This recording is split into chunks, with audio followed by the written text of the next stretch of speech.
What's going on, everyone, and welcome into Plizzolt's podcast filled to the brim with glitchy analysis and freezing cold takes, so cold that they're boiling hot. In this episode, we are going to continue our college football preview, and we're going to be talking about the Cincinnati Bearcats. Let's hop right into the star players to look out for. Corey Kiner, running back on this offense, 1,000-yard rusher last year.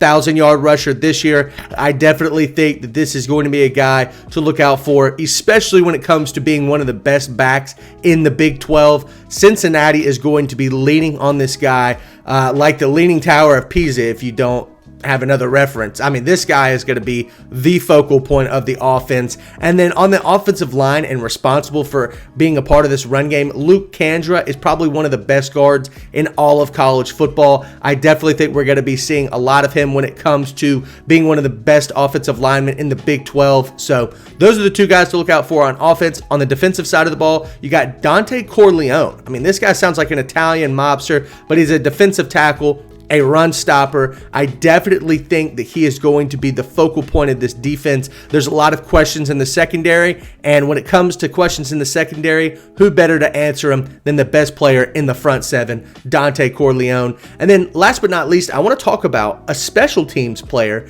Now, I've mentioned a special teams player a couple times in all of these previews, but Max Fletcher is one of the best punters in the country. He transfers in from Arkansas, and I think that's a really important note. Football is so situational, and what better situational player to get than a punter who can flip the field? That's a really important pickup for me for Cincinnati. So Max Fletcher, look out. He might be the best punter in the country this season. Now let's go ahead and get into a couple storylines. Scott Satterfield inherited an absolute mess from Luke Fickell. He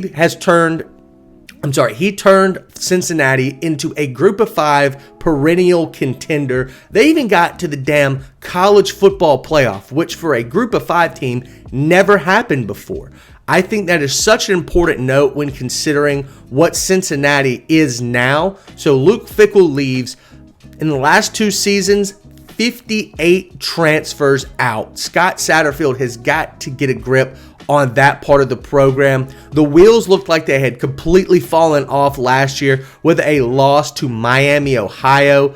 Not really good. Now, Scott Satterfield, he's a guy who's had success at Appalachian State, Louisville. He did take quite a few years to get there, though, except for Louisville. He did have some initial success, but here at Cincinnati, it is a rebuild. So important to think about when considering what the team should look like this year.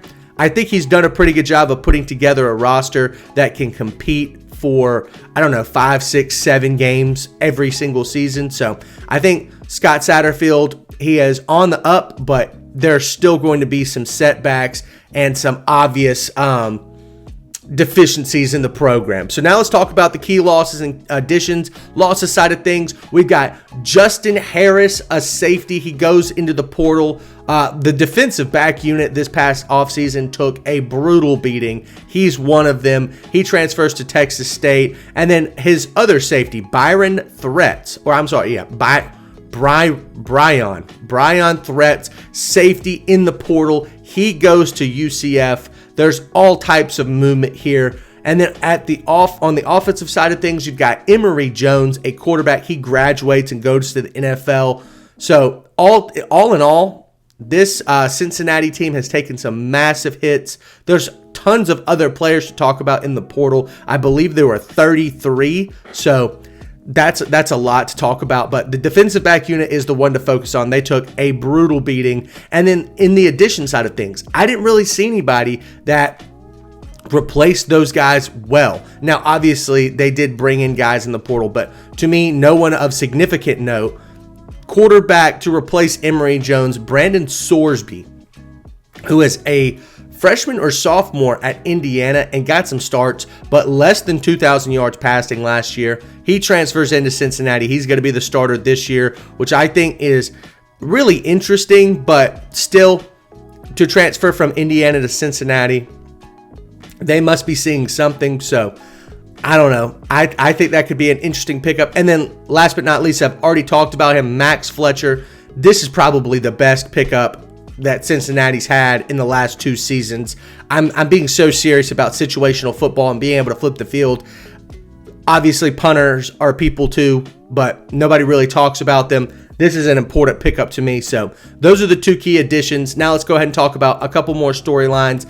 This team is going to be pounding the rock. Last year, they were top 5, I believe, in yards per game on the ground. They return all 5 starters on the offensive line, which I think is really important.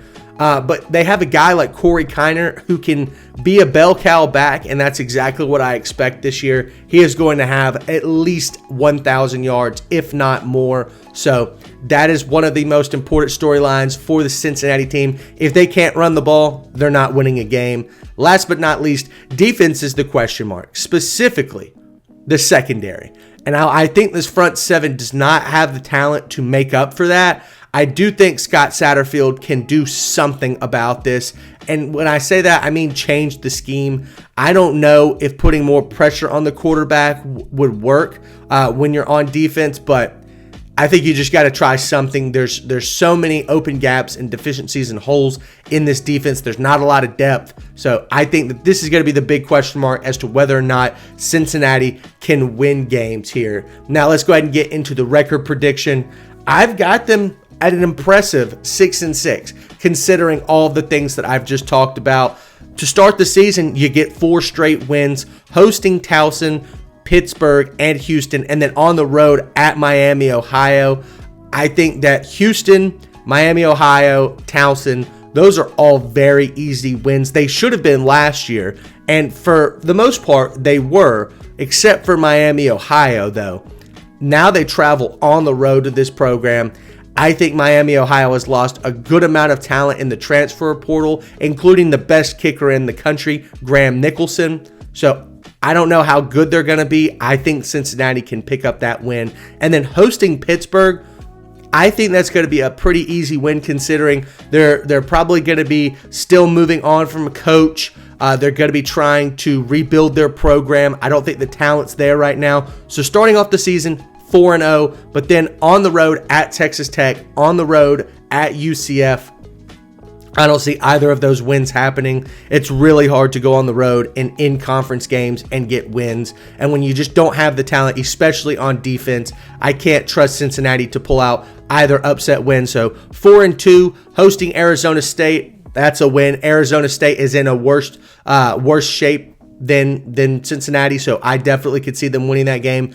At Colorado, once again, this defense is not prepared for such a talented offense. Shedeur Sanders is going to have a field day there, so I give Cincinnati the loss there. Hosting West Virginia, this to me is probably the most important game of the year. Now, I do think Pittsburgh is a hinge game. If they lose that, this team could go 2-10, but if they win, it's possible that they can go 6-6. Now, the most important game is hosting West Virginia.